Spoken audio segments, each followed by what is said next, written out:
Bienvenue au podcast Astro, Mindset et Développement personnel. Je m'appelle Ambre, fondatrice de Inte Ipso, et mon but est qu'ensemble on apprenne à se développer, à mieux se connaître soi-même, puis à prendre le contrôle du meilleur atout pour nous aider à améliorer notre vie. Vous l'avez deviné, notre mindset. Donc maintenant, laissez-moi vous montrer que toutes les réponses à vos questions existent déjà Inte Ipso à l'intérieur de vous. Allô guys, j'espère que vous allez bien. Aujourd'hui, on va parler de la compatibilité, ok? C'est tellement un sujet demandé en astrologie et que j'aime moins parler parce que la compatibilité, là, dans un TikTok, de dire « Est-ce que les béliers sont compatibles avec les capricornes? » Non, comme... C'est trop léger, ok? Puis je suis un scorpion, j'aime ça aller en profondeur. L'astrologie et la compatibilité, selon moi, ça ne fonctionne pas simplement par signe solaire, ok? Faut regarder le thème astral en entier et fondamentalement parlant, faut regarder les éléments, ok, qui composent chaque personne. Si vous connaissez pas les éléments de feu, air, terre, eau. Chaque signe astrologique est associé à un élément respectif. Donc, les signes de feu, par exemple, vont être le bélier, le lion, le sagittaire. Les signes d'air, la balance, le gémeaux, les verseaux, le signe de terre, le taureau, la vierge, le capricorne et le signe d'eau, cancer, poisson, scorpion. C'est pas dans l'ordre, là, mais tout ça pour dire que chaque signe est associé à un élément. Et donc, en tant que personne, on n'a pas juste notre placement solaire. Évidemment, on a tout notre thème astral. Fait que par exemple, en tant que personne, je peux avoir un soleil en feu, un mercure en eau, un Vénus en air, puis un ascendant terre. Exemple, OK? On est tous des mix des éléments. Puis c'est ça, fondamentalement, qu'il faut comprendre pour être capable de comprendre la compatibilité qu'on a avec d'autres personnes. Et donc... je me suis dit, why not créer un workshop là-dessus, créer un atelier pour être capable de mieux comprendre ça, OK? Là, on va en discuter dans le podcast aujourd'hui ensemble, mais si vous voulez approfondir vos connaissances là-dessus, comprendre pourquoi vous êtes compatible avec quelqu'un puis pas compatible avec quelqu'un d'autre, je vous suggère fortement d'aller voir mon workshop. Je vais mettre le lien en bio, OK? Ça va vraiment vous enseigner la base, OK? Comprendre les fondations de quelqu'un, pourquoi il réfléchit comme ça, comment il agit, qu'est-ce qu'il a besoin pour se sentir rechargé, etc. Parce que c'est ça qui est important. Et non, je suis un bélier, il est cancer, c'est pas compatible, c'est pas ça. OK? Faut regarder le thème astral en entier, faut regarder les placements planétaires sont dans quels éléments. Fondamentalement, du moins, c'est la première étape pour être capable de comprendre la compatibilité avec quelqu'un. C'est sûr qu'après, bon, il y a la synastrie, tes placements tombent dans quelle maison dans son thème, etc., etc., OK? Thème composite, blabla. Trop d'informations pour l'instant. Là, on va se concentrer sur pourquoi des fois on vibe avec quelqu'un, puis pourquoi des fois il y a du monde qui nous repousse littéralement, OK? Ça, c'est les éléments. Les énergies ne mentent pas, OK? Quand tu sens que tu es vraiment proche avec quelqu'un, c'est pas pour rien. Quand tu sens que cette personne-là est gosse, c'est pas pour rien non plus. Je vais vous expliquer ça maintenant. Donc, encore une fois, tout le monde est un programme. On en a parlé dans l'épisode 1. On a tous notre logiciel à notre façon, OK? On a toute notre programmation. Après, comment on l'utilise, ça dépend de nous, c'est sûr. Mais de voir la programmation de quelqu'un, ça peut nous aider à comprendre comment cette personne-là agit, pourquoi elle réfléchit comme ça, pourquoi elle a besoin de ça émotionnellement, pourquoi elle l'aime de cette façon-là. On comprend mieux la personne quand on regarde son programme, OK? Et aussi, ben, c'est sûr qu'on peut apprendre à mieux se connaître nous-mêmes quand on regarde notre programme, notre thème astral. Donc, d'être capable de regarder chaque placement planétaire des planètes personnelles, OK, c'est-à-dire le Soleil, la Lune, Mercure, Vénus, Mars, OK, ça va nous donner des indications, l'ascendant aussi, excusez, ça va nous donner des indications sur comment on est en tant que personne, ce dont on a besoin pour différentes raisons, OK? Ça va être expliqué dans le workshop, justement. Mais tu sais, par exemple, le soleil, ça va être pour se recharger au niveau de notre énergie vitale. Vénus, ça va être la façon dont on aime, OK? Donc, de regarder quel élément nos planètes sont à l'intérieur d'eux. Une drôle de phrase, mais en tout cas, ça va nous donner des indications sur ce dont on a besoin pour combler chaque partie de nous-mêmes.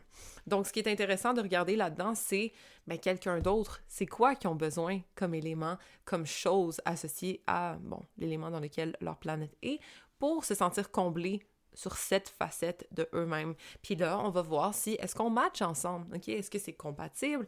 Est-ce que c'est incompatible? Est-ce que cet aspect-là de lui, bon, ça marche pas trop avec moi, mais cet aspect-là de lui, oui, OK? Parce que encore une fois, il n'y a pas de match parfait.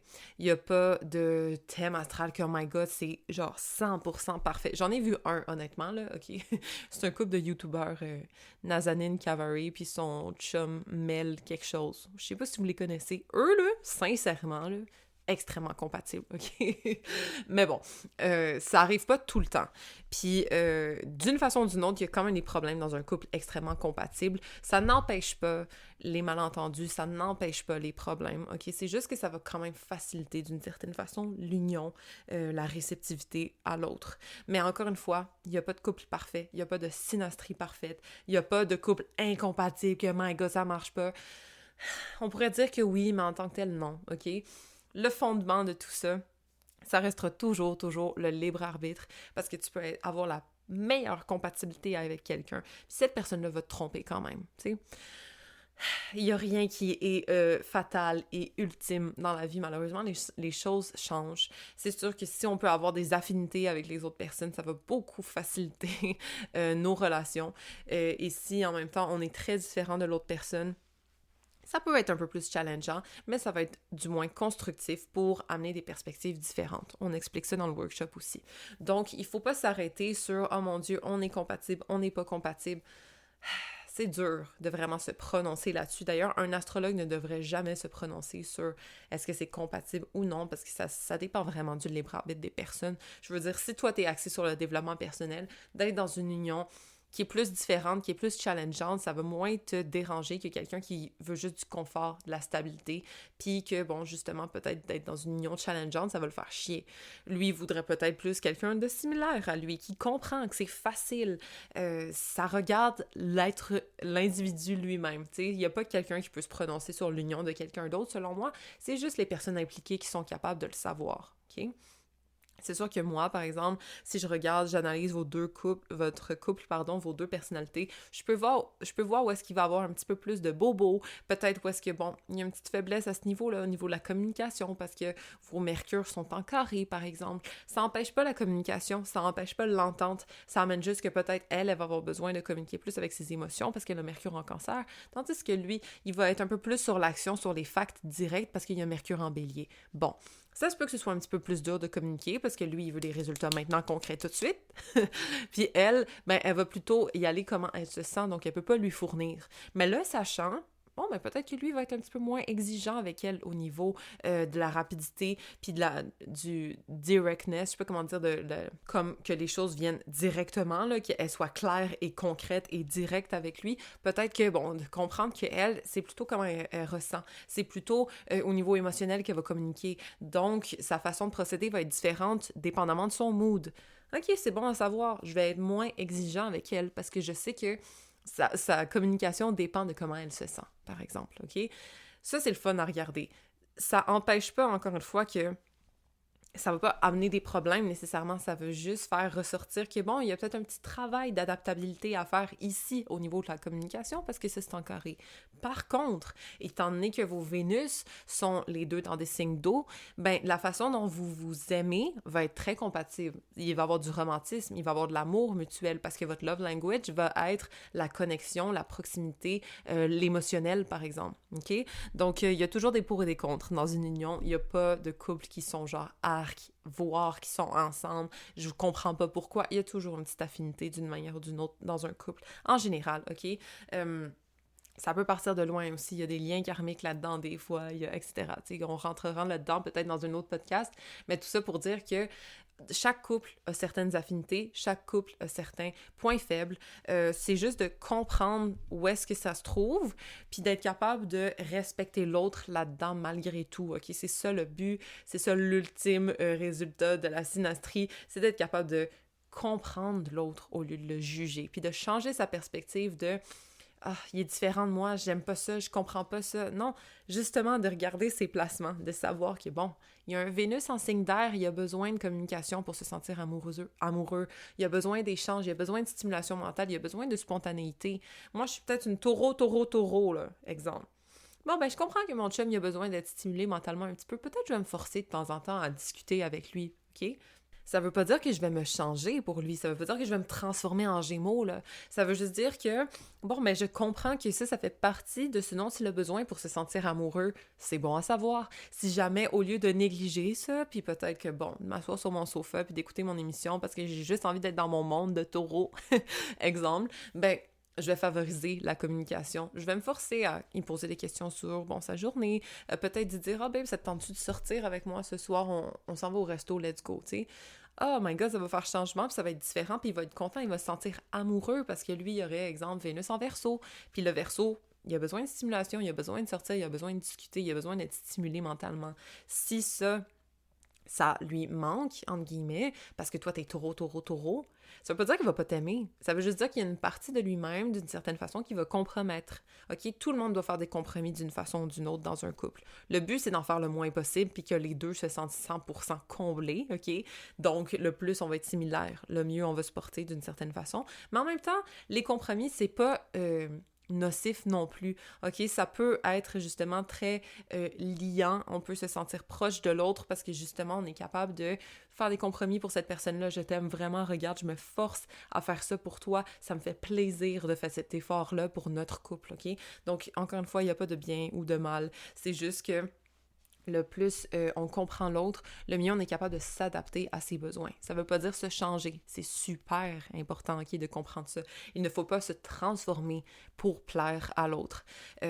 Mais quand même de comprendre ce dont l'autre a besoin. Ça nous permet d'avoir une plus grande ouverture d'esprit et d'être capable de, bon, s'adapter en fonction d'eux et non se changer, s'il vous plaît, OK? Parce que se changer, ce n'est pas viable, c'est difficile à vivre pour les deux personnes. Parce qu'au final, on voit que c'est superficiel, on voit que c'est pas naturel, puis ça finit toujours par ressortir d'une façon ou d'une autre que ce n'est pas nous. Donc, idéalement, on veut trouver quelqu'un qui nous fait sentir bien, qui nous fait sentir nous-mêmes, avec qui on peut être naturel, OK? C'est vraiment le but d'une relation de couple, selon moi, d'être 100% soi-même, puis d'être encore mieux soi avec l'autre, OK? Et donc, les éléments vont nous faire comprendre d'une certaine façon comment on peut se retrouver, comment on peut avoir des similitudes, des différences, apprendre à jouer avec ça, à comprendre l'autre et toute sa profondeur, OK, toute sa personnalité, parce que bon, on a plusieurs aspects, encore une fois. On est composé chacun de plein de placements différents et donc, on n'est pas juste carré dans une boîte, là. C'est pas, toi, t'es un signe de feu, t'es de même, moi, je suis un signe d'air, je suis de même. Non, OK? Tout le monde est un mélange de tout. D'ailleurs, même si on n'a pas de planète dans un signe, ou dans un élément, pardon, ça n'empêche pas que malgré tout, ces énergies-là sont quand même à l'intérieur de nous. On en a juste moins accès facilement. OK? Il va falloir faire un effort pour être capable d'aller chercher ces éléments-là plutôt que, ben, ce soit naturel. Mais malgré tout, ça n'empêche pas que chaque individu, chaque être humain est composé des 4 éléments à l'intérieur de lui. Donc ça, c'est important à comprendre ça. Puis aussi, encore une fois, je le répète, il n'y a pas de match parfait, OK? Ça n'existe pas. C'est le fun. Quand, honnêtement, on tombe sur des gens très compatibles, c'est wow, tant mieux, ils doivent se sentir bien ensemble, je comprends pourquoi, OK? Mais encore une fois, la différence est constructive, la différence fait progresser, elle nous fait évoluer, elle nous amène un challenge qui fait en sorte qu'on doit résoudre ça avec l'autre, et donc on comprend une perspective qu'on n'avait peut-être pas accès naturellement. Donc c'est toujours constructif. Je pense pas qu'il y a des relations qui peuvent être 100% nocives. C'est sûr que des fois, on peut se drainer, là, bien honnêtement. Il y a des énergies qui peuvent nous dépouiller de la nôtre, d'une certaine façon. C'est sûr que, bon, quand on a beaucoup d'éléments incompatibles, genre vraiment beaucoup, puis que ça touche notre soleil, notre lune, notre ascendant, c'est sûr que des fois, ça peut être très drainant. Je l'ai vécu, je sais c'est quoi. Mais malgré tout, tout est faisable dans la vie, c'est juste qu'il y en a qui vont être beaucoup plus durs. Quand on a des gros aspects de Vénus-Pluton, par exemple, des gros aspects de Soleil en carré à la Lune, etc., puis tout ça, laisser empiler l'un par-dessus l'autre, là, c'est pas viable, bien honnêtement. Il faut que, même si, OK, t'as Lune carré le Soleil de l'autre, par exemple, ben, ça peut être manageable 100% si jamais il y a d'autres placements qui viennent tamiser ça, qui viennent encourager positivement ça. Donc, on a assez d'énergie positive pour régler les problèmes, pour faire les compromis nécessaires. Mais si tous les placements sont drainants l'un avec l'autre au niveau de la synastrie, là, ça devient dur. Là, ça devient très lourd pour les deux personnalités parce que l'un plus l'autre égale, on se draine, OK? Il n'y a pas nécessairement d'aspect positif pour rajouter de l'huile quand on en manque, OK? Ces aspects positifs-là, Vénus conjoint Lune, Lune conjoint Soleil, ascendant conjoint Vénus, tous ces petits trucs-là, quand je dis conjoint, ça veut dire que, par exemple, la Lune conjoint Soleil, ça veut dire que le Soleil et la Lune vont être dans le même signe, par exemple, OK? Moi, j'ai Soleil en Taureau, toi, t'as Lune en Taureau. On s'entend bien. Il y a de la proximité, il y a de la fraternité, il y a de l'amour, il y a du respect, il y a du confort l'un dans l'autre, OK? Ça peut être plein d'aspects différents. Encore une fois, des aspects qui sont liés au Soleil, à la Lune, à l'ascendant, c'est les plus forts. Donc, si jamais on a des aspects qui touchent ça, c'est le best. Mais on a besoin de ces aspects-là pour être capable de passer par-dessus les aspects un peu plus difficiles. Puis encore une fois, chaque couple a des aspects difficiles, OK? Il n'y a pas de couple parfait. Mais le plus on va avoir d'aspects positifs, entre guillemets, d'aspects similaires dans un thème, le plus on va être capable de passer à travers les épreuves, entre guillemets, les placements qui sont un peu plus difficiles. Quand il n'y en a pas du tout qui sont faciles, puis quand il y en a plein qui sont difficiles, je peux comme quasiment garantir que ce couple-là ne durera pas à long terme. Ça n'empêche pas que ces personnes-là ont été super constructives dans notre vie ou ont pu nous apporter une perspective justement très constructive pour notre personnalité, pour voir évoluer, voir quelque chose de différent de ce qu'on connaît. Mais au final, ça finit par être très drainant. Donc, encore une fois, on veut des aspects facilitants. On veut des sextiles, des trines, des conjonctions positives avec notre Soleil, notre Lune, notre ascendant Vénus, idéalement aussi. Comme ça va nous aider à... Tu sais, ça va nous donner de l'énergie nécessaire, le réconfort nécessaire pour être capable de gérer nos problèmes. Exemple, Lune, carré Mars ou Soleil, carré Lune. Bon, ben si on a plein d'autres aspects positifs, on va être capable de gérer ça. Ça va être relativement facile de passer à travers les difficultés de la synastrie. Quand je dis synastrie, c'est la compatibilité des thèmes astrologiques l'un avec l'autre en passant. Donc, d'avoir des aspects facilitants, ça aide. Okay? Je parle pas nécessairement de synastrie dans le workshop, je parle plutôt d'éléments. Okay? Puis ça, c'est la base, c'est la fondation, parce que quand on rentre dans les carrés, les oppositions, les quincunces, on est comme, oh my God, ça devient lourd. Okay? Ça, c'est plutôt, bon, un astrologue qui va être capable de faire ça pour vous, mais d'avoir la base des éléments, de comprendre ce que chaque planète a besoin, dépendamment de son élément. Ça peut être super constructif pour comprendre quelqu'un d'autre, OK? Puis de savoir, ben, où s'orienter par rapport à la personnalité de cette personne-là. Moi, je sais que, bon, s'il y a Mercure en Terre, ben, je vais devoir lui parler d'une façon pragmatique, rationnelle, réaliste, par exemple, OK? Donc ça, je vous amène ça dans le workshop. On va aussi comparer des thèmes de célébrité, OK? Pour des couples célèbres, pour savoir justement bon, comment ça fonctionne leurs interactions. Puis vous seriez surpris de voir que c'est pas tout le temps parfait, OK? On va parler de Victoria Beckham, David Beckham, Jay-Z, Beyoncé, Liam et Miley Cyrus. Donc, on va passer à travers ça pour voir, bon, les couples qui ont duré, les couples qui n'ont pas duré, qu'est-ce que, selon moi, est leur problème, qu'est-ce qui est les points positifs de leur union. On va essayer de comparer ça selon les outils que je vous ai donnés, puis après, vous allez être capable de faire ça pour votre couple à vous ou pour vos amitiés à vous ou pour comparer juste vous et quelqu'un d'autre, OK? Vous allez être capable de lier ça ensemble, du moins, c'est le but de ce workshop-là. C'est beaucoup d'informations, OK? C'est pour ça que c'est le fun de prendre son temps. Rushez pas trop nécessairement, prenez le temps qu'il vous faut pour assimiler l'information, mais je pense que ça peut être une bonne porte d'entrée à l'astrologie, même si vous y connaissez zéro, là, puis vous voulez apprendre un petit peu, c'est vraiment comme le workshop exprès pour ça, selon moi, parce que ben, je l'ai créé pour ça, parce que les éléments, c'est la base, OK? Puis même si vous êtes un petit peu... vous y connaissez dans l'astrologie, ça peut quand même être constructif, parce que, bon, on y va selon mon analyse, mais de toute façon, les autres workshops vont être encore plus précis, encore plus dans la notion académique. C'est juste que dans celui-ci, je voulais que ce soit accessible. Le prix sera très raisonnable aussi. Comme ça, n'importe qui peut l'acheter puis apprendre. Moi, j'adore enseigner. Donc, au final, j'espère que ça va être constructif pour vous. J'espère que vous allez apprendre à travers ce workshop-là puis à travers peut-être ce podcast-là aussi. C'est sûr, je peux pas aller en détail nécessairement parce que je réserve ça au workshop. Mais au final, la base, les éléments, c'est ce dont on a besoin de comprendre pour être capable de comprendre la compatibilité de soi envers l'autre.